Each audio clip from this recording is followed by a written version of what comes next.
Hello and good afternoon, everyone. Thank you for taking the time to join us today to learn more about our request for proposals for building community capacity for resiliency RFP.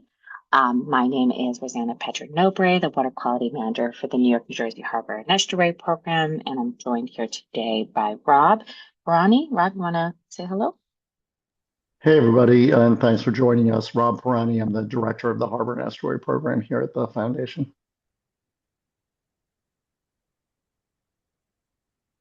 So today's informational webinar, we're going to go through some of the HEPA program background, along with some background about the RFP itself. We'll kind of go through the timeline for this RFP, the key objectives, our application guidelines and submission requirements, and give you a little preview of some of the application process and some resources as you go through and utilize our new grant management system through Proposal Central.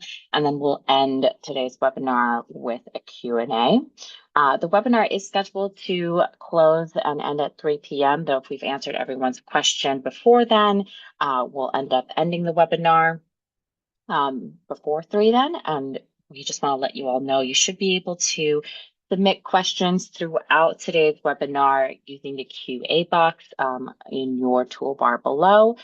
You can we'll try to answer some questions as this presentation is going through, but we'll reserve some questions for the end if they have more of a nuanced or descriptive conversation that we want to have.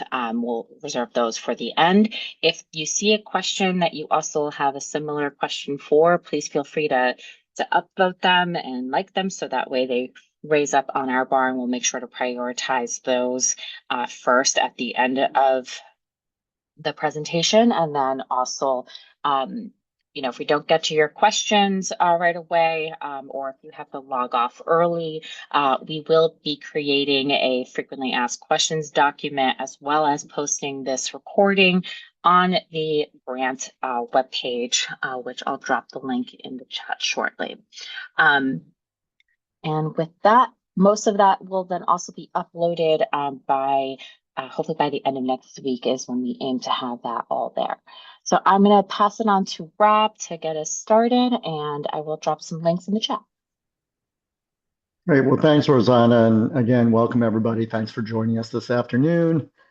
I know I see a lot of partners in the participants, but for those of you who may be new to the Harbor and Estuary Program, just a quick snapshot of who we are and what we do.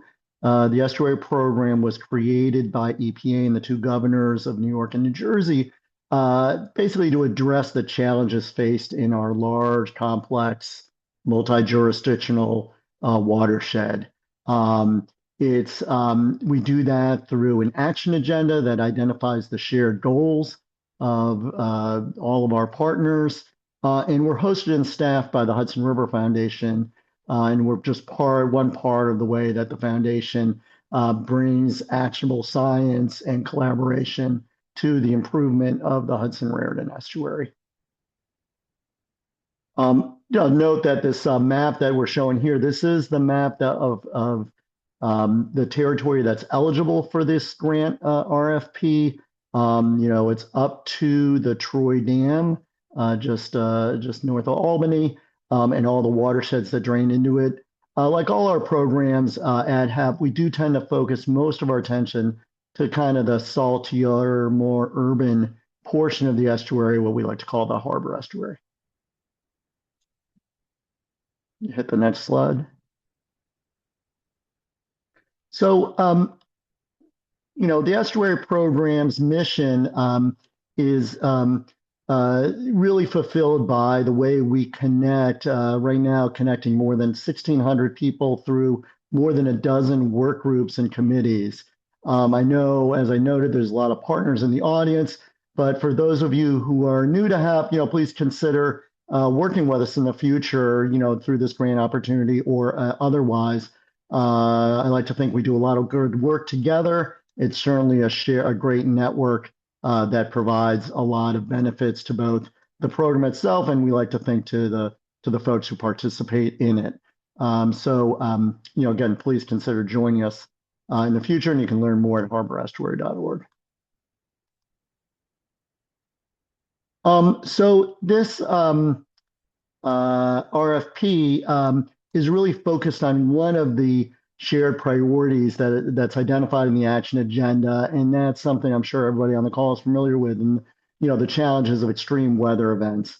Whether it's fluvial, pluvial, coastal flooding, warmer air and water temperatures, changes in precipitation patterns, or sea level rise. We all know that this estuary is being impacted by extreme weather events, and that's just going to get more so in the future.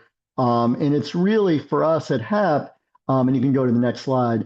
It's really about how both just resiliency for our communities, but also how that impacts our ability to address those benefits that we seek to create through the estuary program of clean water, habitat restoration, public access, and port and maritime uses. For this RFP, and Rosanna will go over this in detail in a minute, but for this RFP, as you're thinking about whether it's right for you and your projects, or as you prepare your grant application and the letter of inquiry, please pay attention to the idea that we're trying to look at resiliency through that lens of co-benefits, and we're also looking at what we want to achieve through this is fulfilling our mission at HEP of bringing partners together. So again, this grant RFP is open to communities, and what we're seeking to do is, and nonprofit organizations and others, or folks who are supporting communities throughout the estuary, but we're looking to find ways that we can enable communities to work more effectively with those agency partners. Resiliency is a team sport. We're not going to, no one entity is going to do it by itself. No one sector is going to do it by itself. And so what we're trying to achieve in our small way through this RFP is building those durable partnerships, whether it's through the efforts of New Jersey Department of Environmental Protection and their Resilient New Jersey initiatives, or building a Climate Ready New Jersey program, New York State's Climate Smart Communities programs, and the many, many local climate action plans, projects that are being advanced under the ADAPT NYC planning framework, including the great work being done by New York City DEP through its cloudburst initiatives and other programs, or the Army Corps of Engineers and their risk reduction projects. So again, Rosanna will go over a lot of the criteria, all the criteria in a minute. Again, I just want to, at a very high level, make sure you guys are thinking about those broad goals as you're considering whether this RFP is good for you. So with that, let me turn it over to Rosanna and look forward to the discussion and questions.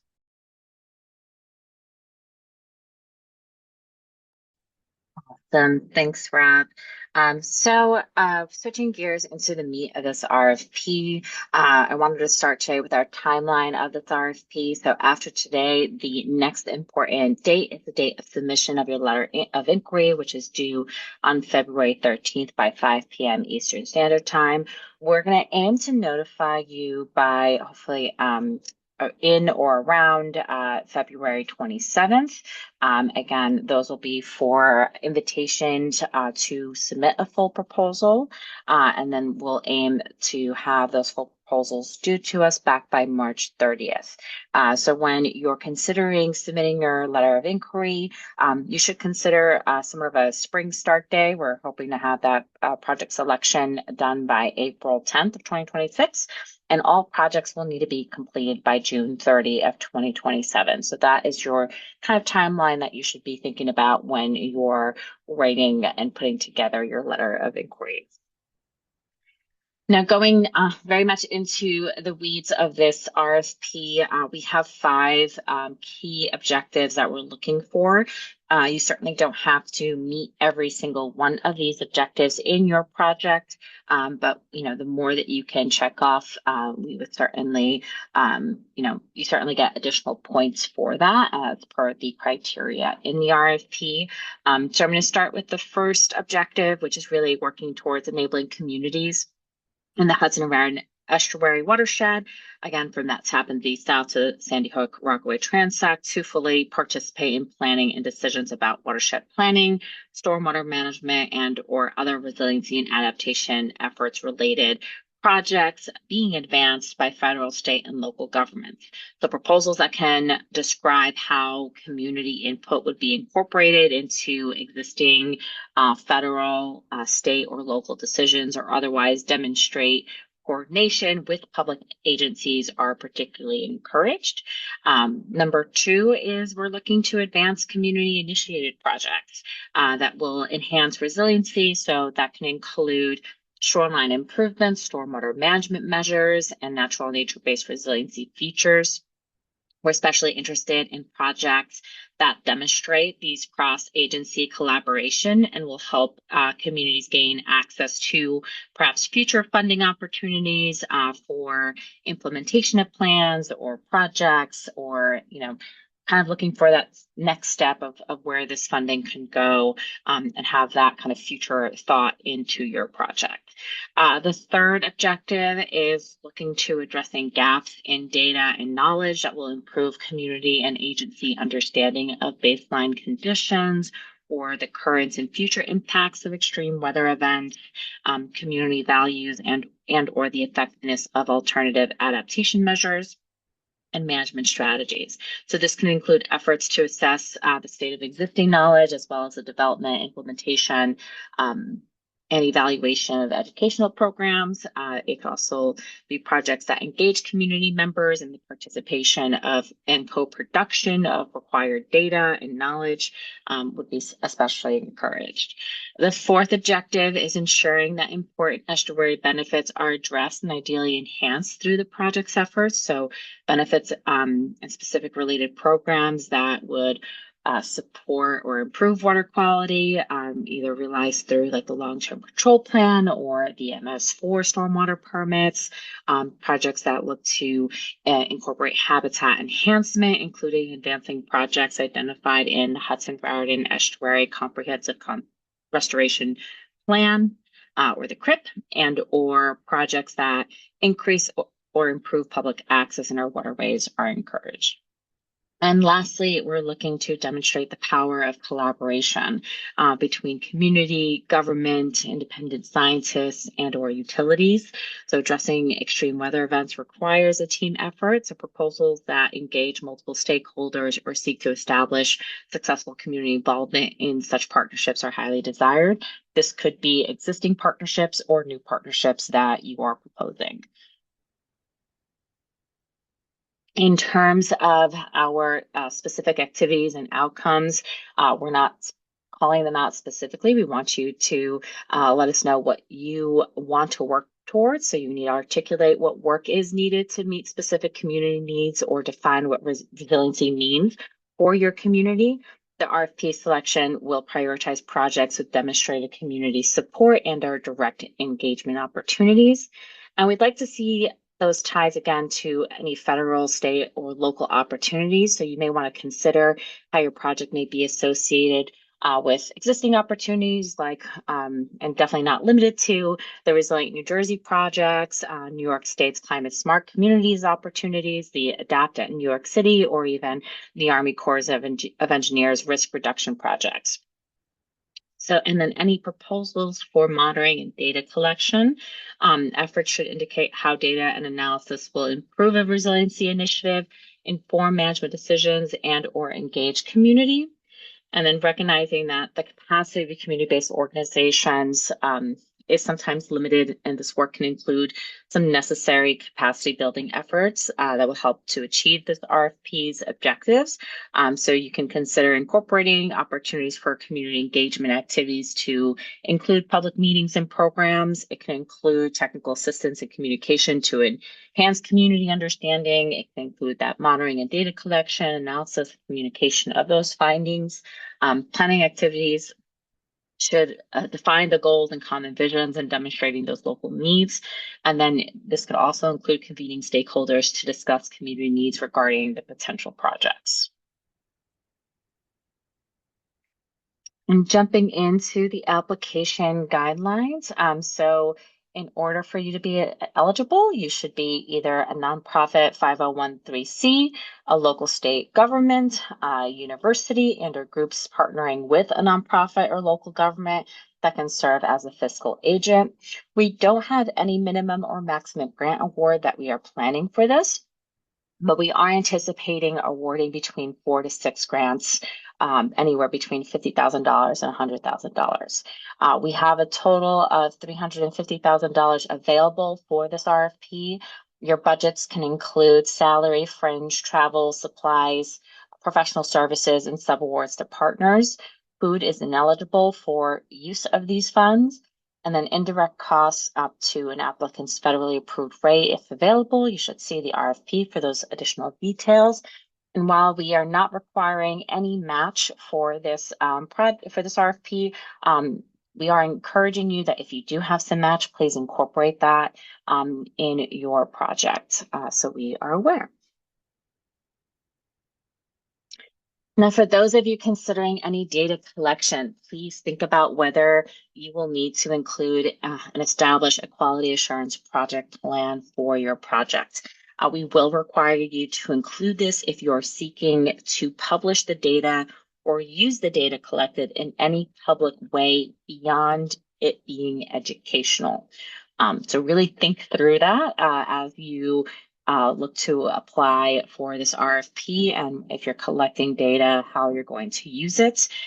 So you'll need to submit a QUAP to us before any monitoring can begin. And keep in mind that EPA's review process does take up to 2 or more months. We can certainly help you through this process. We will, if you don't include a QUAP, we may reach back out to you and ask you to consider incorporating it. If we're reading through your LOI and kind of notice that that is something that you're kind of on the fringe, we'll definitely have this conversation with you and let you know whether you're going to need to incorporate that. And lastly, again, the QUAP is not required if the data is being used just for educational purposes. But again, if you are planning to publicly submit it or display it in any way, you will have to develop a QUAP, which stands for a Quality Assurance Project Plan. And I can drop some links for that if you really want to get into the weeds of what that is. So for submission requirements, you're going to submit your letter of inquiry via Proposal Central. If you have not done so already, please create an account first for your organization and then as well as for you. If you need help, we do have a guide available for you on our RFP website. It's easily linked there, and that gives you some additional steps. However, the people at Proposal Central are wonderful. So you are more than welcome to use their helpline in getting yourself and your organization set up into the system. Please refer to the RFP criteria as a reference when you're writing your LOI. This is what we're going to be using for both our reviews for your letter of inquiry as well as for the full proposals. Your letter of inquiry is due by February 13th at 5 p.m. Eastern Standard Time. We may reach out asking for meetings after that to help us better understand your LOI if we have any further questions. Full proposal requests will be by invitation only. And again, we're going to aim to try to inform you by or around February 27th of 2026. And again, that'll be through Proposal Central.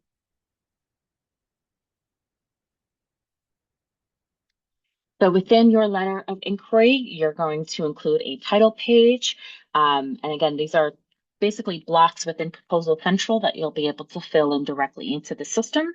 It'll include a title page. You're going to include the lead applicant and institution. So this is again why it's important for you to not only establish an account for yourself, but also establish your institution within Proposal Central. Your key personnel that will be part of the project, abstract, and then the project description can be up to 3 pages that you'll be able to submit and upload to your LOI as a PDF in Proposal Central. Now, if you are one of the lucky ones and get to be invited to submit a full proposal, your full proposal will include everything within the letter of inquiry.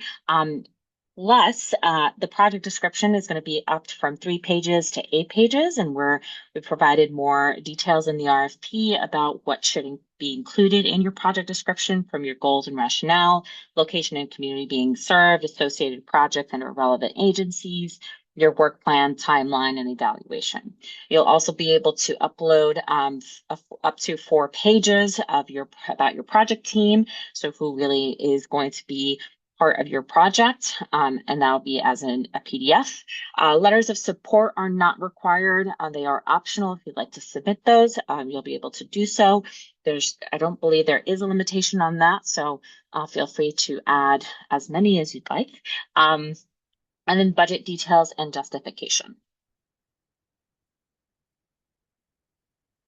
Now, a reminder, I think I've said this a number of times, but just to say it one last time, very key is your February 13th deadline, which is coming up shortly. And that is a 5 p.m. Eastern Standard Time cutoff in Proposal Central for your proposal, your letter of inquiry to be submitted. So please be sure to get that in before the 5 p.m. cutoff. So thank you so much for bearing with us and going through this very long presentation detailing out the RFP. I'm going to stop sharing my screen in just a second to provide just a quick overview of what Proposal Central looks like before we get into the Q&A portion of this webinar, just so that way for those of you who are not familiar with the system, you can kind of see what it looks like. So I'm going to just stop sharing my screen very quickly, and then I'm going to end up resharing my screen so you all can see that.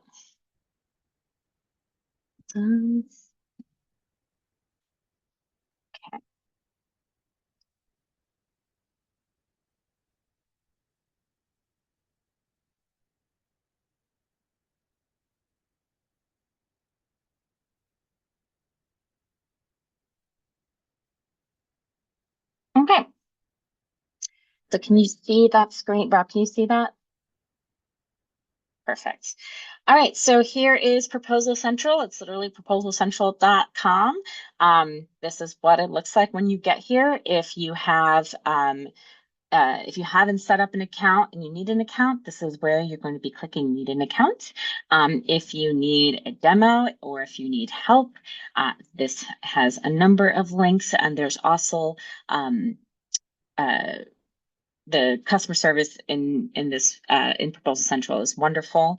But basically, once you've established your login, this is first what it looks like. So this will be kind of your home page, if you want to think of it that way, of what proposals you've actually followed or have submitted if you've used Proposal Central in the past.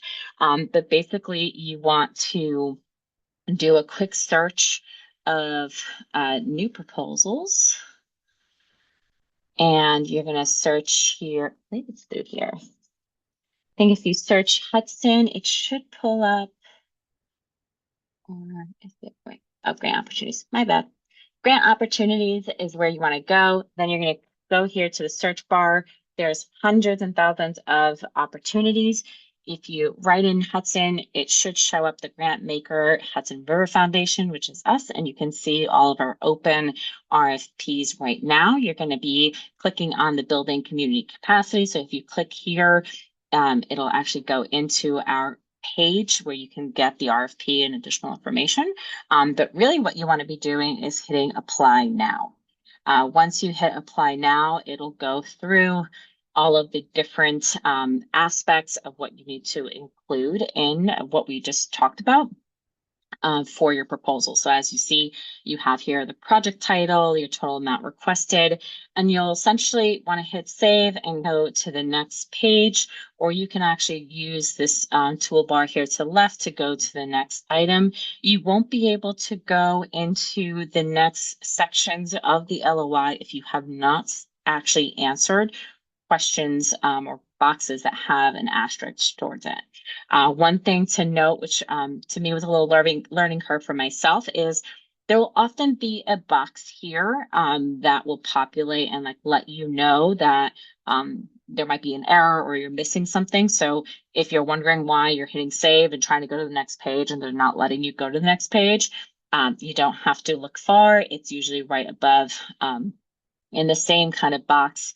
You'll have the information here, and Proposal Central will actually tell you what's missing in order to get to the next stage of your application process. So that is Proposal Central in a very short nutshell. So yeah, thank you everyone for taking the time, and I think we can open it up to any Q&A.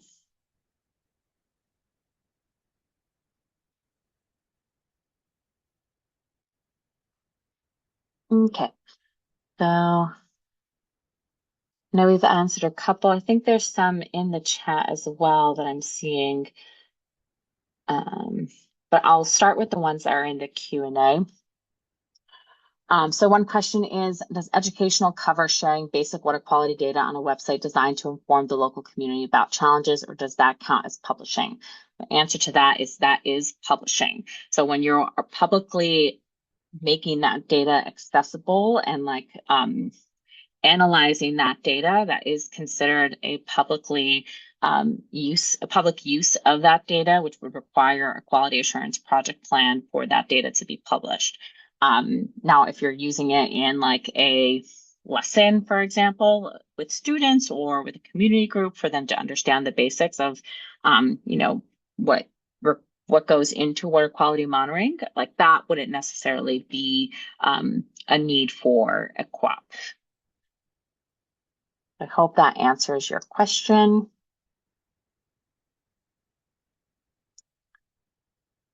Okay, and then a QUAP is a quality assurance project plan. It basically is a very detailed document developed. There is a handbook developed by the Environmental Protection Agency for you to follow, and we can certainly provide you those guidances. And please, if you are considering to collect data, please reach out to me and I can help kind of navigate like whether or not you're going to need to incorporate a QUAP. It is a long process, but basically it is a document that really outlines what it is that your project is aiming to do, how you're going to collect data, what you're going to do with that data, how you're going to handle any modifications or issues that come up. And then once you've collected that data, how you're going to review it to ensure that there are no errors before you end up publishing or making that data accessible.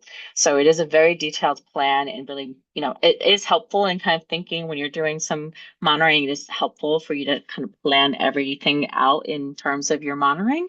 But recognizing it is not a light lift. It requires a lot of thinking and a lot of documentation that needs to be put together, and it does require us to review it at HEP, and then we need to submit it for EPA approval, as this is an EPA funded project, to be able for you to begin your monitoring. So you would not be allowed to start your monitoring efforts until that QUAP would be approved. And I know some people, tomato, it's either QUAP or QUAP. You can go either way. Okay. Hey, Rosanna, there was a question about geography from William Pennock, whether Rockland, Orange, or Sullivan counties in New York or Passaic County in New Jersey are eligible. The short answer is for those portions of those counties that drain into the, in particular, Sullivan County, just the portions of those counties that drain into the Hudson or Raritan estuary, those projects are eligible. So not the ones that are draining into the Delaware, of course. And just somebody asked whether or not we could include a GIS or a queryable map showing our boundaries, and we'll look into that, and we'll have an answer for you in the frequently asked questions document that Rosanna mentioned. Awesome. Thank you, Rob, for capturing that.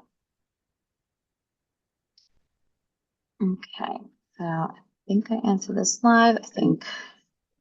Here, I'll just get Go another ahead. one from Yeah. Leo while you're looking. So Leo asked if funding can be used for community scholarships to an environmental conference that can connect residents to decision makers. Absolutely, that's something, again, one thing we recognize that participation by community members is not always without its costs, right? And so things like that, if it makes sense to you as part of your project, that would be fine, along with, stipends for participation by community members are also, fine within the construct of your proposal. Awesome. Thanks, Rob. The next question I have here in our Q&A is if it's possible to download all relevant sections of the LOI to avoid not being able to advance through the entire LOI section. So within Proposal Central, the answer is no. But all of the details of what goes into the LOI, if you are, old school and want to do paper and pen, or you want to start working on a Word document on your computer before you go in and wanting to just be able to copy paste into Proposal Central. All the details of what goes into it will be, most of the majority of all the details are within the RFP. I think the only thing that's not fully there is your budget justification. Proposal Central has a very specific way of how they handle that. So that I think is the only thing that's not accessible from the RFP. But yeah, you're going to have to at some point you're going to have to go into Proposal Central and enter everything on each page, and make sure that you are, again, Proposal Central will stop you if you're unable, like, will stop you if you haven't answered a question that needs to be answered or a field hasn't been answered in yet. So in some ways, that's a check to make sure that you did submit and are capturing all the information that we're looking for. Maybe I'll grab a couple of questions. And just a reminder, folks, you can Thanks. put the questions in the Q&A. That would be great. Just makes it easier for us. But I'm going to tackle some of the ones that are in the chat.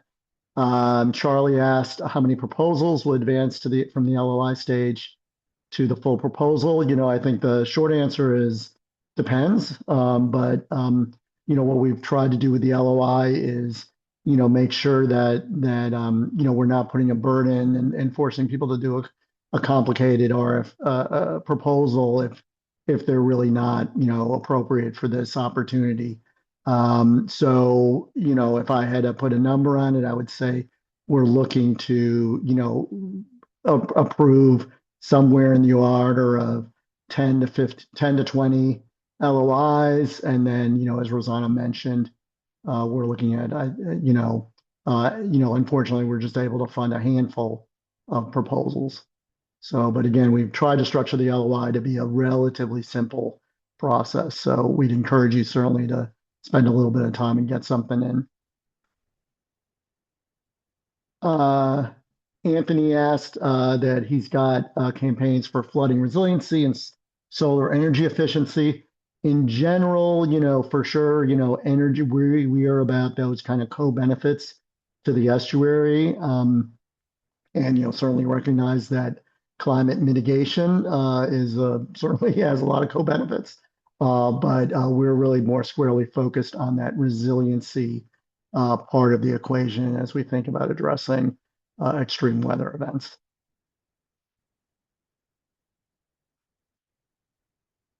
Awesome. I can give you a break wrap and jump into some questions here in the Q&A.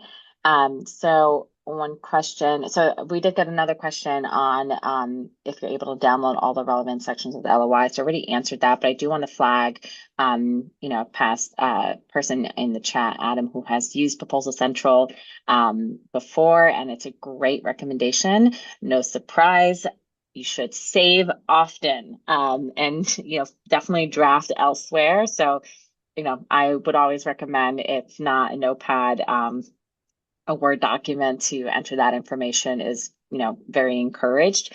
The feature sometimes can be a little wonky, or, you sometimes hit exit by mistake and then your information wasn't saved.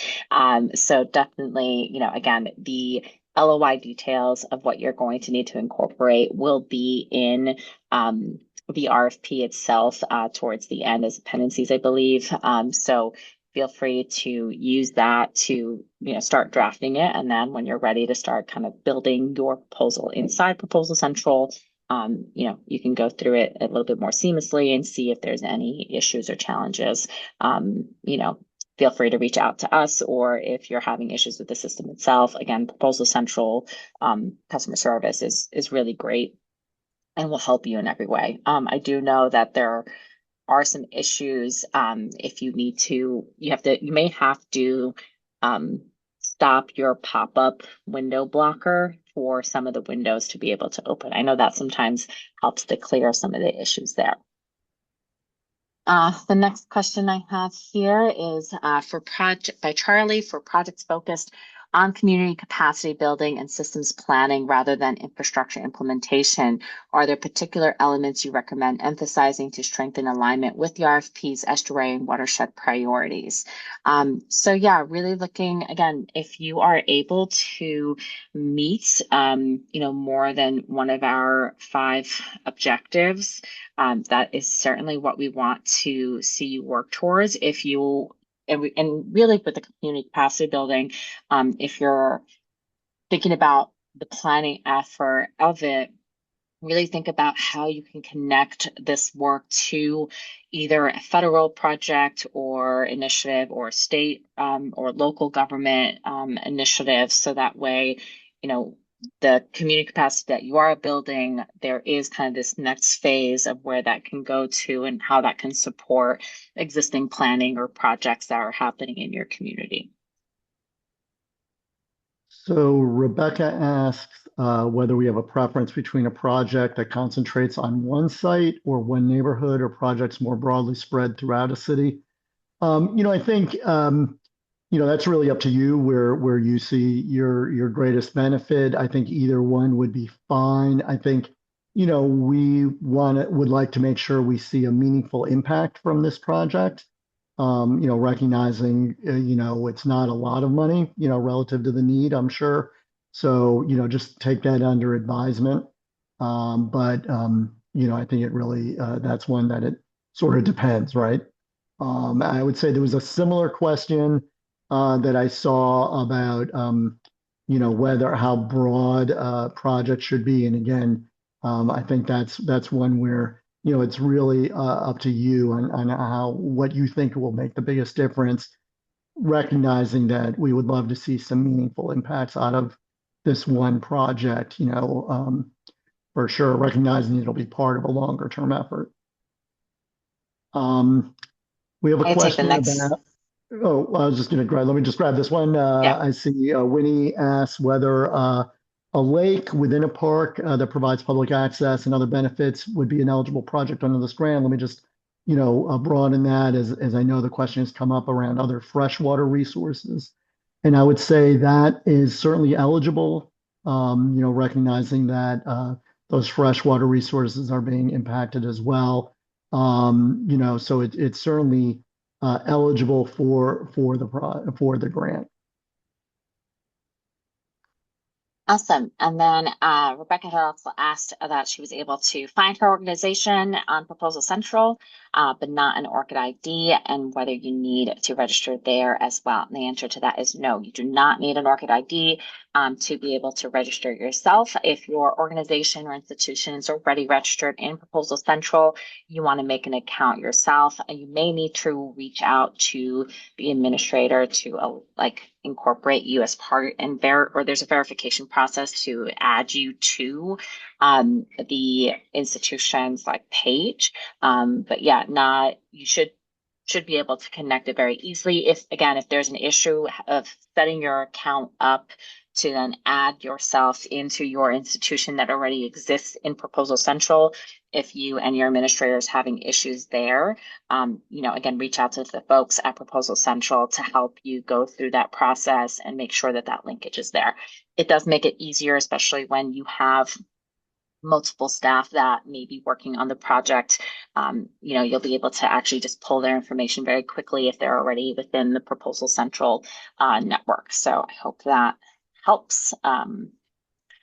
And then Ella had asked if this is the first year this RFP has been funded. No, we've actually funded this project back in 2023. We had five excellent projects that were funded through this RFP process. And you can find more details about that projects. There's a short description at the end of this page. Uh,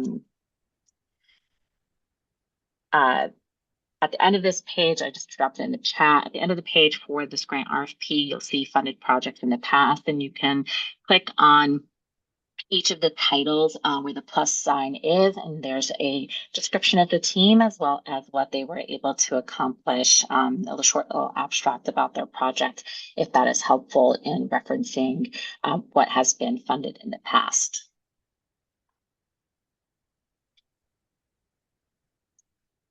So I see a question from William Pennick about whether a project related to groundwater plumes that are affecting surface water and being affected by extreme weather. Certainly that would be an appropriate project, recognizing, all kinds of impacts, whether it's groundwater quality, saltwater intrusion, or or groundwater driven flooding are all impacts that are being felt in the region. So certainly that's something that would be eligible. Okay, and then I have a question from Libby saying that the proposal central is saying that it is a February 12th deadline. No, the deadline will be the 13th. I will make sure that that is updated in proposal central if that is the case. But it should be the 13th. So I will get that updated. And thank you, Libby, for flagging that. That was an error.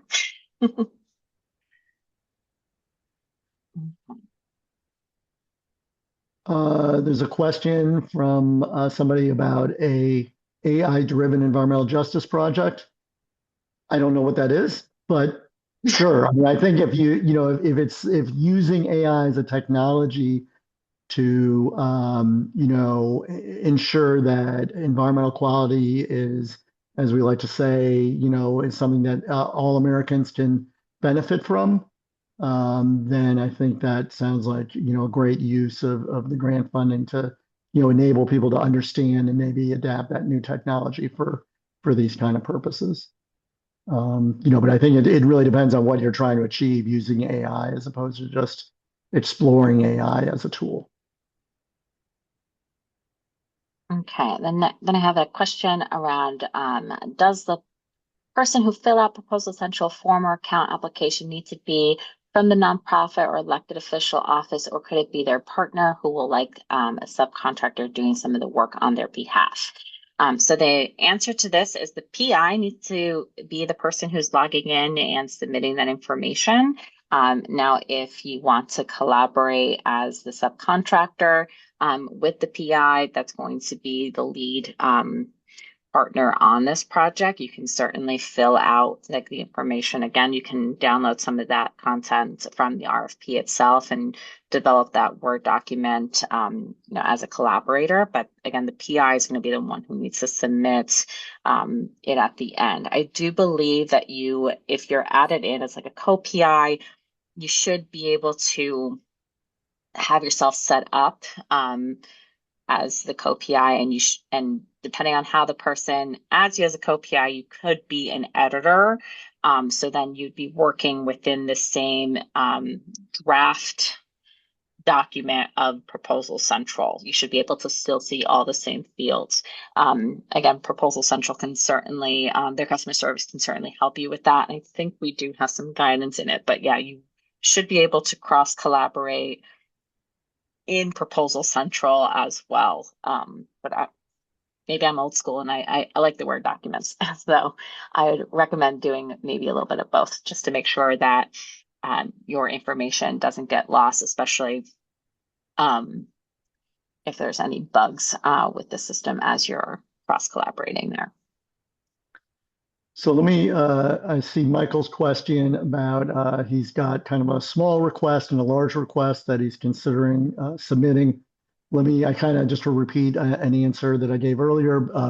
You know, again, I think whether it's the small or the large request, I think, whatever you think is most appropriate, recognizing our desire to, there's nothing wrong with us contributing to a larger request where other funds are needed, especially if those funds have already been accessed and you're ready to go. At the same time, we do want to see, our goal would be to see some meaningful results out of our relatively small amount of money that we're giving out. The other part of that question is, you're feel free to submit as many LOIs as you would like. Each of them will be treated independently. So there's nothing, we're not going to that they'll be each treated equally and independently. Awesome. In terms of, I think the next question that we haven't answered yet is for Margaret, if there are any character or word count limits. Answer is there are limits, and they're built within Proposal Central. You'll see that. So, for example, the project title can't exceed 80 characters. So there's some leniency here and there. I will say when you go to upload your PDF or your project description, it will, like if it does go over the 3-page limit that we have put in there, Proposal Central will not allow you to upload it. So keep that in mind. Definitely double check that. And again, you're going to want to, more than welcome to start drafting this somewhere else so you have access to it always in case there's ever an issue as you're putting stuff into Proposal Central. And then you'll want to just, double check your character limits as you're copying, pasting things into Proposal Central. But for the most part, there should be reasonable and hopefully you don't have to scale too much back as you're doing a copy and paste. So Charlie asks if the foundation views interdisciplinary teams as being a strength. Absolutely. We're again recognizing that it's, these kind of resiliency projects really require, a broad team, a broad set of expertise. So that's absolutely a strength. I would say, we certainly, while we tend to focus on environmental issues, if you want to look at it that way, certainly the idea that public health and other disciplines are an important part of the equation. That's certainly something we recognize. Awesome. And then I have here a similar building on that question from Simon. Under the umbrella of resiliency, is mental and emotional health a relevant topic? The answer is yes. It's always a relevant topic because most of this work is also attached to some mental and emotional connections, especially when you're talking about flooding in communities, right? So yes, we would consider that relevant. Again, you want to make sure you're tying that effort, in what you're thinking about proposing as your project, you want to again make sure you're able to tie to one of the five objectives that the RFP is indicating. But yes, you may include elements for mental and emotional health as well. So Linda asks, or that I noted that I mentioned habitat restoration, public access. I'll note water quality, and port and maritime uses were priorities. In terms of expansion on that, I would say the best and or the document. If you could take a look at the action agenda that's posted on our website at harborestuary.org. You can get our full kind of the way we view those issues. And those are our broad goals for the estuary program collaboration. And so you'll also see the different ways that we're trying to address and meet those goals. I'll also note that community engagement is one of our important goals, and obviously this RFP is squarely aimed at that as well.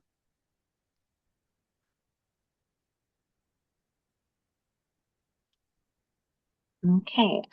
Next question I have here, do you normally award the full amount that is requested if the grant is successful, or might you offer a lesser amount to fit it within the $350,000 available? We have done both. In the past, we've been able to fully award projects that on the amount that they're requesting. Others, we've had to have conversations of needing to scale back some if we're looking to support them. And so this will, again, I think I flagged this during the LOI process. We may, follow up with you if we have further questions to fully understand what you are looking to propose. And then, of course, also, the same would go for the full proposals if we have further questions for you, or if we are looking to support your project, but maybe we can only support a portion of it, like that would be a dialogue and conversation we would have at that stage. So we have been able, again, to answer in short, yes, we've been able to do both. To offer the full amount versus a lesser amount. But again, this would be a dialogue.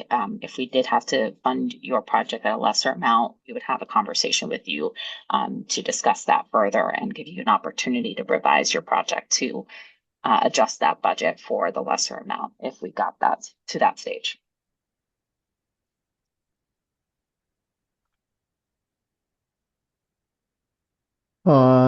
Charlie asks, for planning and engagement focused projects, what level of evaluation detail is expected to demonstrate feasibility and impact? Certainly, that's something that we're looking for as part of your application. It's in particular, if you were asked to do a full proposal, so it's certainly something that you should consider, level of evaluation as well as demonstrable metrics associated with engagement focused projects or planning projects, beyond just deliverables.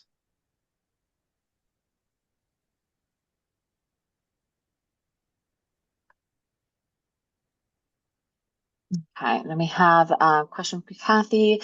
Our organization is located, a location is right at the dam in North Troy on the Hudson River. Our research will be focused on the Hudson River north and south of the dam in Troy. Does this location qualify for this grant as part of the estuary? I think I would say yes, as long as you're incorporating work under south of the Troy Dam and working in the Hudson River, then yes, you are in the estuary and the watershed, so you are good to go.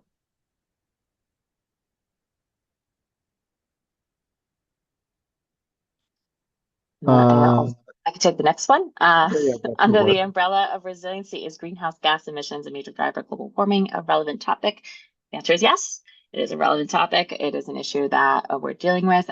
Again, you want to, I would encourage folks to, again, really think about the five objectives within the RFP. And then especially when you're talking about different issues, like kind of think about your benefits. What are the water quality improvements, habitat improvements, public access improvements that may be related to greenhouse gas emissions, or how greenhouse gas emissions might be, you know, being more preventative from, improved water quality or habitat restoration or public access opportunities. Uh, so there's a question here about funding nonprofits incorporated in other states but working locally. Absolutely, they'd be eligible for this. I will note that, one of the clear criteria is the level of engagement with the local community and a demonstrated history of working with those communities. So be sure to, make sure to you provide those kind of details in your LOI.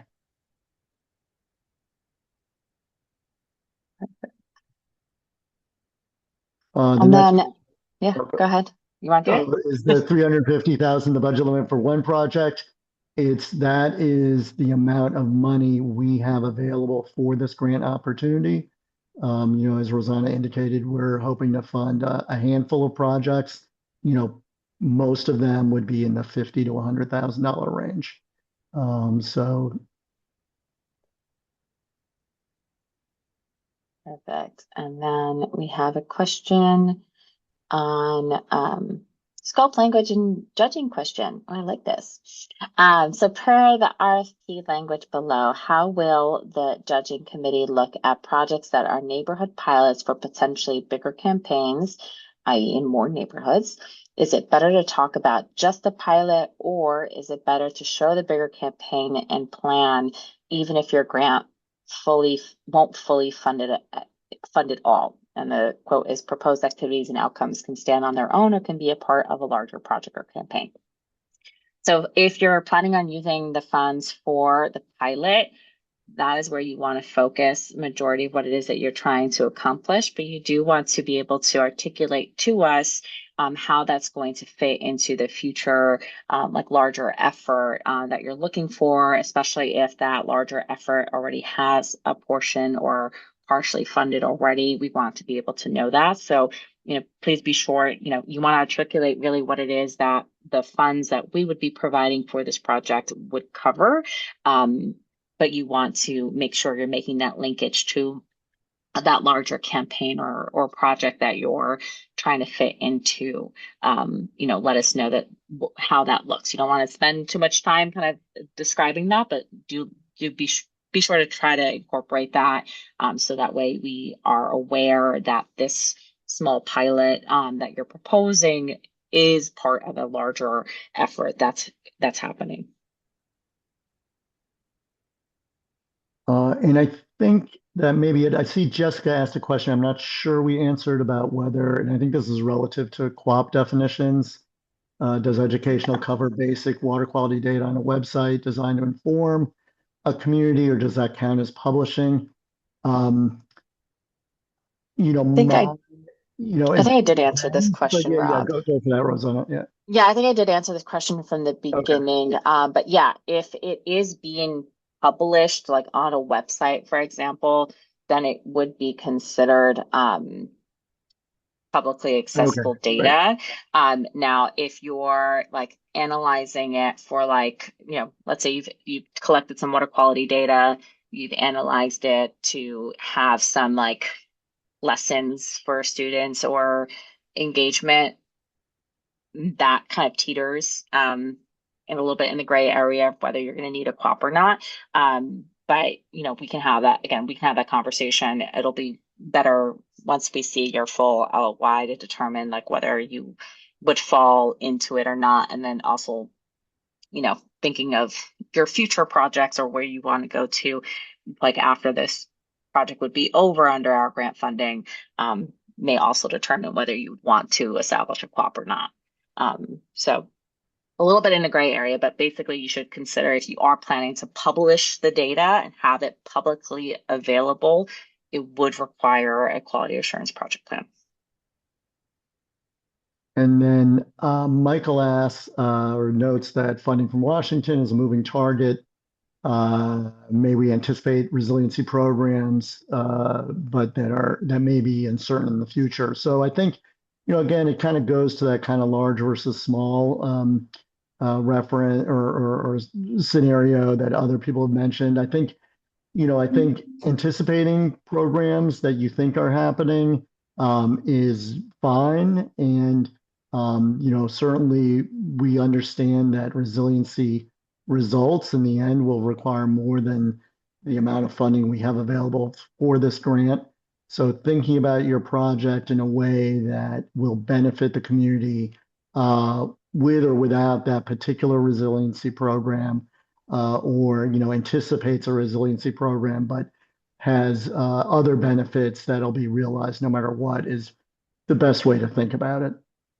Certainly, from our perspective, regardless of who's in Washington, who's in City Hall in New York City, who's in the governor's office in New Jersey, et cetera, the challenges that our estuary faces due to extreme weather events, the challenges that our community face are not going away, and they're just going to get worse. And so, well, we're hopeful that through your work and our, a little bit of support, we'll be able to make some progress on that. So, I think that's, maybe sort of thinking about it in those framework can help.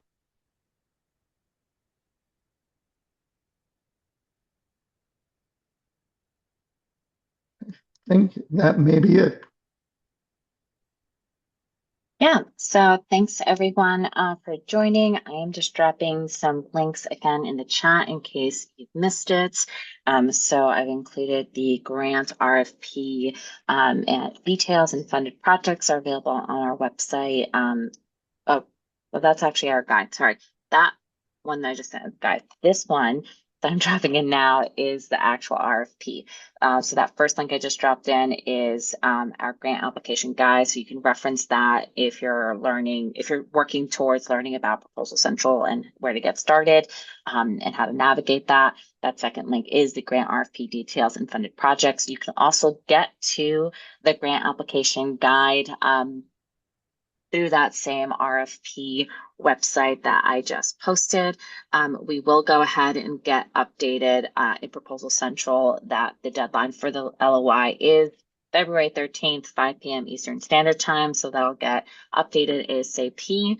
So you shouldn't have an issue there. And if you are looking for more information about the estuary program and or how to connect to some of our other goals, you are more than welcome to check out our action agenda, which is available here. And the RFP aligns itself pretty well with several actions listed here. And then, of course, as you're thinking about co-benefits, this is definitely where you want to look in terms of how we may define, habitat restoration, public access, community engagement, and such. This is what we would be referring to in reviewing your proposal. So thank you everyone for joining us today. Really appreciate your interest into this RFP. If you have any questions, after this session closes, feel free to reach out to me directly at rosanna@hudsonriver.org.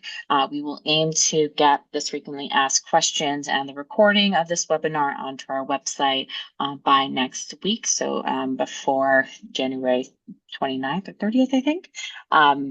So I have high hopes that I can get this turned around to you guys pretty quickly. So thank you everyone again for joining us. We really look forward to reviewing your letter of intent. And again, best of luck as you write, and highly recommend, Notepad or Word document and then put it into Proposal Central would be my best recommendation and guidance from past experience, as well as what we've heard from other grantees in the past. So thank you, everyone. Have a great rest of your afternoon. Yeah, thanks, everybody.